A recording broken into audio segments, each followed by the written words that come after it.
और उधर महारानी मैना, उमा की मां को आज परम आनंद है।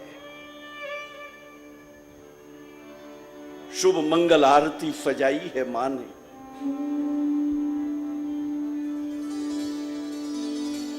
मंगल कलश, मंगल द्रव्य लेकर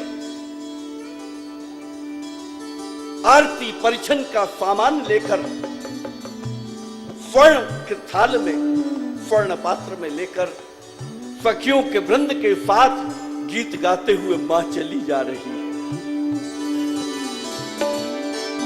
और मां मनी मन सोचती है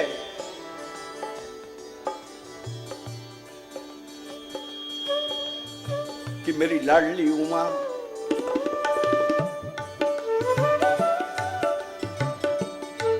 जिसे इतने दुलार से पाला है मैंने, आज मेरे सारे मनोरथ पूर्ण हो जाएंगे।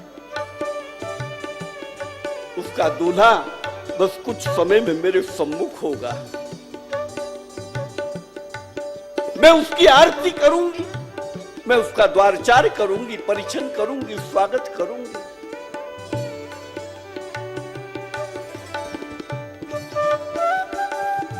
और उधर जनवासे में सूचना गई, ब्रह्मा जी ने कहा कि महाराज आपका द्वारचार है, परिछन है, स्वागत है। नंदी पर तो बैठे ही थे, नंदी का मुंह घुमा दिया दूसरी ओर, चलो। इधर से मां मैना चली जा रही है और उधर से नंदी को दौड़ाते हुए, एक हाथ से डमरू बजाते हुए, बहुत तेजी से दौड़ते हुए भगवान शंकर चले आ रहे हैं। और आकर आसन से टिकाकर त्रिशूल को रखा, लो आ गए, करो द्वारचार, करो परिछन, करो स्वागत। दूल्हे में तो कोई कोमल भाव होता है साहब, इस दूल्हे में तो कोई भाव ही नहीं, निर्विकार। विकट वेश जब रुद्र ही देखा, अबलन उर मन भयो विसेखा।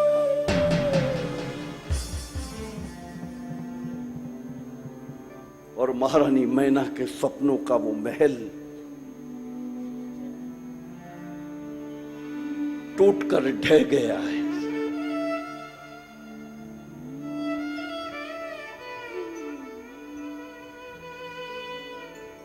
मां सोचने लगी, मेरी लाडली उमा जिसे इतने दुलार से पाला मैंने, कितनी सुकोमल, और जिस विधाता ने इतना रूप दिया उमा को, उसका पति ऐसा भयंकर, ऐसा जटिल, ये नग्न रूप नहीं, ये संभव नहीं है, ये नहीं हो सकता। सखियों ने कहा कि महारानी ये बातें तो पहले देखने की होती है, दूल्हा जैसा भी है सामने खड़ा है, भाग्य को मानकर प्रारब्ध को स्वीकार करो मैना।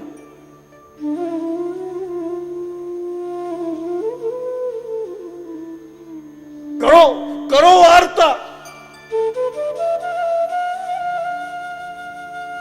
मां मैना ने भारी मन से आरता किया। सखियों ने कहा, मैना शिव ललाट पर तिलक लगाओ।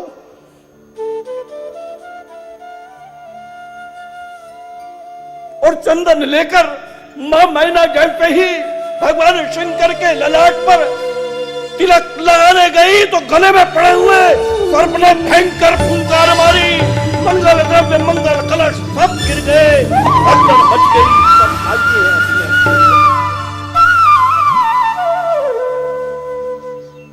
जिस परमात्मा ने तुझे इतनी सुंदरता दी उमा, उसने तुम्हारा वर ये बावला कैसे बना दिया। बेटी, जो फल कल्प वृक्ष में लगना था वो इस बबूल पर कैसे लग सकता है?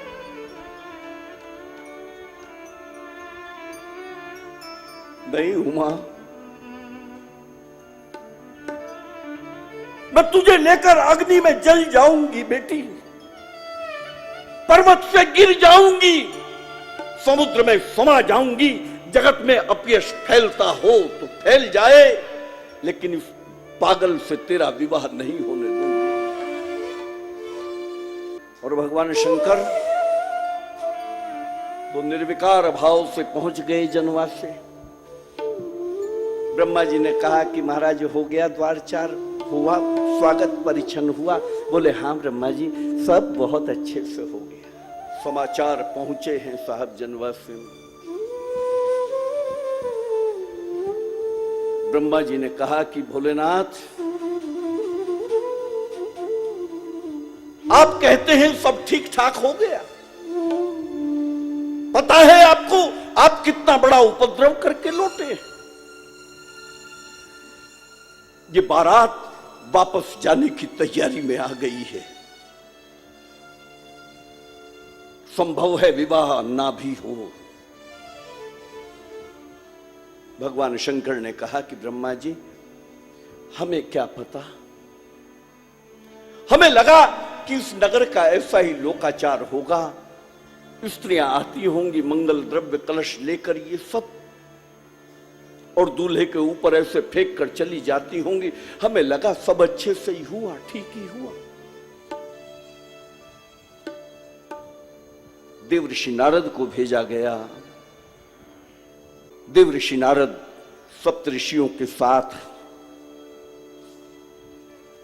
महाराज हिमवान के यहां आए,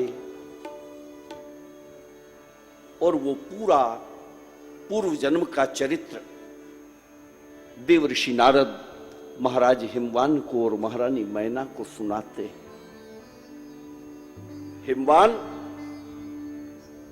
ये पराशक्ति साक्षात भवानी जगदम्बा तुम्हारे यहां अवतरी है। हिमवान ये सदा सर्वदा शिव के अर्धांग में वास पाती है। वो पूर्व जन्म का चरित्र सुनाया। हिमवान, पूर्व जन्म में ये तुम्हारी उमा ही सती थी, दक्ष की बेटी। रामचरित्र में संदेह हो गया था हिमवान। सती ने जानकी का रूप लिया था, शिव ने त्याग किया था। जो दक्ष यज्ञ में भस्म हुई थी, ये वही दक्ष की पुत्री सती तुम्हारे यहां अब उमा रूप में जन्मी है। हिमवान, तुझे लगता है कि ये तेरी बेटी है, लेकिन ये तो जगदम्बा है। हिमवान, ये जिस शिव की शक्ति है, ये जिस विश्वास की श्रद्धा है, उस विश्वास को तेरी श्रद्धा समर्पित कर दे हिमवान। और देवऋषि नारद के वचनों को सुनकर महाराज हिमवान, महारानी मैना का विषाद धीरे धीरे दूर हुआ। मंगल वाद्य बजने लगे, स्त्रियां मंगल गीत गाने लगी, और महाराज हिमवान ने पितामह ब्रह्मा को सूचना भेजी कि महाराज आप बारात लेकर आइए।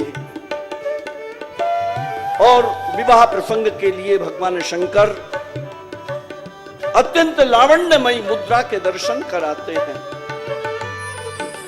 भगवान के वो सब गण आदि भी सुदर्शन रूप धारण करके आए हैं। और महारानी मैना और महाराज हिमवान को जब भगवान शंकर ने अपनी समस्त माया के दर्शन कराए, तो भगवती उमा के माता पिता शिव चरण में बार बार वंदन करने लगे, प्रणाम करने लगे। और इस प्रकार भगवती उमा के साथ भगवान शंकर का विवाह संपन्न होने लगा। और फिर बहुत सा दान देकर हाथ जोड़कर हिमवान ने कहा, शिव आप तो पूर्ण काम हैं,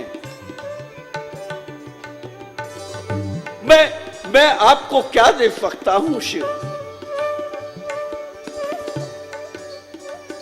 और ऐसा कहकर महाराज हिमवान ने शिव चरणों को पकड़ लिया। महारानी मैना ने शिव चरणों को पकड़ लिया। शहनाई पर विदाई की करुण धुन बजने लगी।